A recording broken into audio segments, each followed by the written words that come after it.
something that you've laid down as one of your bottom lines for quite a while? The nice thing is, if we decide that if we decide that we need gardening at all of our stores, we could hire gardeners at every store, or we could hire a company that gets it done and has a end and start date. And, you can manage people much better if you don't have to keep them employed full time. Yeah. Okay. And you can negotiate pricing, and you don't have to worry about benefits. Okay. And so, what do you consider your most valuable contribution to this company or your team, and companies you've seen in the past? What was the last sentence? The companies you've seen in the past, you've been with in the past. What are your strengths in this one?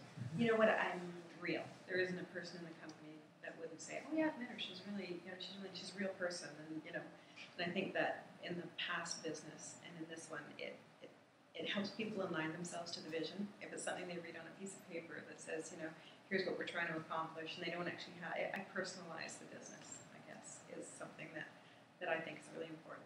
It feels almost as if you personalize the drive. It's as if like you have the momentum, and it's constantly being carried with you. Even walking in, you can see that. So is just as the relationship that we've had for the last couple of years is where I've constantly been asking you for business advice, and you've been excellent about responding quite quickly. I appreciate that a lot, by the way. Over the years, have you had mentors, and who have they been, and what have they served for you? I have one very unusual one that's worth talking about, and Money Mart got me a corporate coach, and she was based in New York, and she was a super high-powered coach, and she actually was the same coach that the mayor of New York had as well. And she was somebody that once a week I'd get a chance to talk to for 2 hours, and she would ask me the most crazy questions, but it would help her understand different things. And she not necessarily was a mentor in how I do things every day, but she became a mentor in how I think about why I'm going to do them and how I'm going to make the best use of my time, setting boundaries about everything. And just, I think back to everything that I think makes me successful now had some root back to Phyllis. So for 6 years, every week for 2 hours. Must be a good relationship. Yeah, it was amazing, and it could be anything from, I feel like I'm neglecting my husband because I haven't seen him in 3 weeks of traveling, to, I have this pain in the ass shareholder that is, doing something crazy, and she just kind of talked through the approaches and never tell me what to do, never give me examples, but just kind of, help me reason through things. And so I think by doing that, it helped me build a stronger sense of reasoning and a way to check myself all the time, which again, you never know where you're going to be and where you're going to need it, so you might as well develop it internally. Sounds good. We in our course, I'm sure you've heard this before. We talk a lot about reframing your thinking, and one of the frames that you're obviously coming from is the human resources frame, where it seems like you're very strongly based and it's effective for you as well. With regards to like a frame that you feel like wasn't your strong suit but has now become as a result of all your business experience, do you feel like your strengths in do you know which? Pardon me. I think the 4 frames would be a symbolic frame, a structural frame, a political frame, and the human resources frame, of course. What do you feel you've been forced to adapt into the most? Well, I think the political frame, most definitely, because my old business was unregulated in North America. And which old business? The Money Mart business was unregulated and under unbelievable political scrutiny.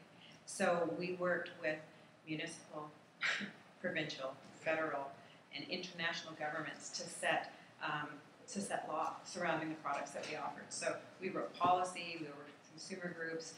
So you had to write policy for your own company, or help them write policy for the industry. Just to be able to get into to control the industry. Okay. So now, after leaving, that was one of my major coups, was the whole regulatory issues being solved in both Canada and the U.S.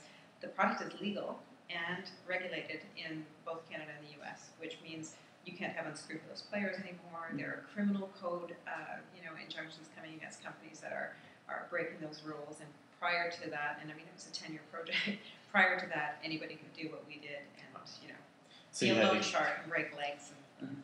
So you had to knock fists with the major power players, and that wasn't something that you were as familiar with, I guess? Well, I guess the difference was I thought that's what I was going to do, but I ended up influencing those major players through knowledge and understanding, and literally taking them by the hand and taking regulators out to our locations, and so they could see the kinds of people that were actually using these products. So I think I thought it was going to be that, and that's how I always thought. You watch any sort of political things on TV, or you watch how things work. And they're screaming at each other, and really what they need to learn is that you get nothing from that. It's all about educating and influencing, and I think from that standpoint, I think. And again, it seems as if you almost took an HR standpoint to apply that. See a theme here. Well, we've almost run out of questions. Okay. Do you have any questions for us, or do you have anything that you'd like to share? What is this project about? Like, tell me what your project is, or is it? Okay, I'll leave it at that. Okay, it's a project where we are asked to profile leaders in our community. Yep. And just try and look at it through the reframing process and try and identify things like the major frame that they're stationed in and where they're coming from, and what their approach to business is with regards to that. And and we're also we've also interviewed an Aboriginal rights lawyer from Salt Spring, I believe. Yeah, I think. And so we'll be comparing and contrasting your two styles. Cool. And I'd love to share a report on it with you. I'd love to provide you with a copy of the report. And so that's it. We're just looking at how the other styles apply in business. And have you, based on your experience, decided where you fall on the spectrum? That's really tough. I personally haven't. I like to think that I come from an HR standpoint as well, just simply because I really like interacting with people. But I know I'm probably on the political scale pretty high up just because of my genes. Yeah. And how about you? Well, I guess kind of like HR. I feel like that's like a good approach. Like that's how you get the most out of people. So I believe I fall into that category. HR frame, and of course, a lot of different aspects from all the other frames, but that's the dominant one. Yeah, it's good. So, what happens if you end up in an industry where you don't have any people? It's all a technology industry. That's a very good question. I'm sure I'd try and find a way to at least make the relationship I have with my employees come into that similar to the way that you're working with your core unit. I know you also go and of course talk to the employee on the lower levels and the customers. But if that's not possible, then just try and build from this standpoint as much as possible. So with regards to your not so immediate future, what do you see yourself expanding into, or do you feel like this is gonna set you up and you're happy with this for umpteen amounts of years until I guess? Do you feel like you're gonna stay with Home Hardware in this position for as long as possible until until you retire again? Yes. Probably. It's one of the most. Well, there's really nowhere to go. I mean, larger percentage of ownership. But the only reason you ever buy a business is so that you can sell it. Yeah. So and build it in that sense. Continue to build value in the current business is how I would measure success moving forward. Okay. Yeah. I don't think we have any more questions for you. Okay. Well, that was easy. Didn't want to grill you. I took an extra hour of sleep just to make sure. Well, good. Great to see you again. Thank you so much. Nice to meet you.